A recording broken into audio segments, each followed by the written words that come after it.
ವಿದ್ಯಾರ್ಥಿಗಳೇ, ಮೊಟ್ಟ ಮೊದಲು ನಾವೆಲ್ಲರೂ ಜೈನರು ಅಂತಂದ್ರೆ ನಮ್ಗೆ ಏನ್ ಬರ್ದಿದ್ರು ಪರವಾಗಿಲ್ಲ, ಶಿಬಿರದಲ್ಲಿ ಏನ್ ಬರಬೇಕು, ನಮೋಕಾರ ಮಂತ್ರ ಬರಲೇಬೇಕು.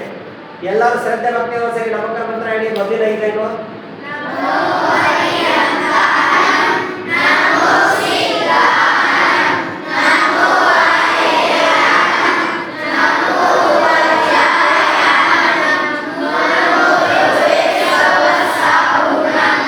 ಈಗ ಕ್ಲಾಸ್ ಕಲಿಸಿದ್ರಲ್ಲ, 1 2 3 ಒಂದ್ಸರಿ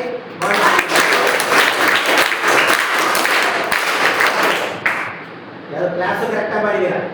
ನಮ್ಮ ಮಂತ್ರ ಎಲ್ಲರಿಗೂ ಬರುತ್ತೆ. ಈಗ ಅರ್ಥ ಒಂದ್ಸರಿ ನಾನು ಹೇಳ್ತೀನಿ, ಆಮೇಲೆ ನೀವು ಹೇಳ್ಬೇಕು. ಅರಿಯಂತರಿಗೆ ನಮಸ್ಕಾರ,